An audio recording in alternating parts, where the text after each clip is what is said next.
అందరికీ ఉగాది పండుగ శుభాకాంక్షల సందర్భంగా మన కోసం ఉస్తాద్ భగత్ సింగ్ మూవీ ఇచ్చారు. మామూలు సినిమా ఇచ్చి పడేశారు. మామూలు యాక్టింగ్ కానీ అండ్ లుకింగ్ కానీ పర్సనాలిటీ కానీ అబ్బా నిజంగా పవన్ కళ్యాణ్ గారిని ఒకప్పుడు సర్దార్ గబ్బర్ సింగ్ లో ఉన్న గెటప్ చూసాము. లుకింగ్ కూడా సేమ్ ఉంది కానీ స్టోరీ చాలా డిఫరెంట్ గా ఉంది. రొటీన్ స్టోరీ కాదు, ఓల్డ్ సాంగ్స్ తో కొట్టారు. ఓల్డ్ సాంగ్స్ తో ఉంది చూడు మూవీ. ఎక్కడ చూసినా మ్యూజిక్ తో వేరే అసలు ఎత్తరా ఎత్తరా కాదరా ఎత్తరా చూడరా చూడరా ఉస్తాద్ భగత్ సింగ్ చూడరా సూపర్ డూపర్ ఇట్టు కొట్టారా.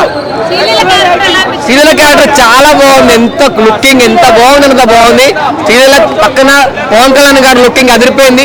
ఇద్దరు కాంబినేషన్ చాలా బాగుంది. ఇద్దరు లవ్ కాంబినేషన్ చాలా బాగుంటుంది. అసలు నిజంగా చెప్తున్న మధ్య మధ్య ఒక సాంగ్ ఉంటుంది. ఆ సాంగ్ అయితే నాకైతే చాలా బాగా అనిపించింది. నాకు రెండు కళ్ళు సరిపోలేదు థియేటర్ మొత్తంలో. మీకు ఒకటి చెప్తున్నాను, పవన్ కళ్యాణ్ గారి లుకింగ్ ఇందులో ఉస్తాద్ భగత్ సింగ్ లో ఉన్న క్యారెక్టర్స్ లుకింగ్ అన్ని చాలా బాగున్నాయి. గబ్బర్ సింగ్ సినిమా చూశారు కదా, దానికి మించి ఉంది. ఉస్తాద్ భగత్ సింగ్ మూవీ చూశారు కదా, దానికి మించి మా పవన్ కళ్యాణ్ గారు డిప్యూటీ సీఎం లో ఉన్నారు. ప్రజెంట్ నెక్స్ట్ సీఎం అయినా పిఎం అయినా మా కోసం మూవీస్ తీస్తూనే ఉండాలి, మేము మీకోసం వెయిట్ చేస్తుంటాము. ఇందులో ఒక డైలాగ్ ఉంటుంది, ఫ్యాన్స్ తనకు ఇష్టమైన వాళ్ళందరూ చంపుతా ఉంటాడు. పవన్ కళ్యాణ్ గారికి కొన్ని ఇష్టమైన ఫ్యాన్స్ కొన్ని లక్షల మంది కొన్ని కోట్ల మంది ఉన్నారని చెప్పారు. అది మాత్రం చాలా బాగుంది. Nice movie. ఫ్యాన్స్ కి పండగే ఉగాది పండగ. ఉగాది పండగ పచ్చడి తాగి సినిమాకి రండి, భక్షాలు కూడా తింటారండి.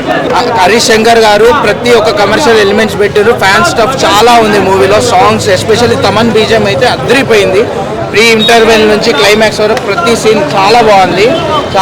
ఎక్స్పెక్టేషన్స్కి ఏ మాత్రం తగ్గదు. అదిరిపోయింది అన్న మూవీ మాత్రం. రాశి కన్నా పోర్షన్ కొంచెం తక్కువ ఉంటుంది. ఎక్కువ శ్రీలీల మీద ఫోకస్ ఉంటుంది, స్టోరీ మీద ఉంటుంది.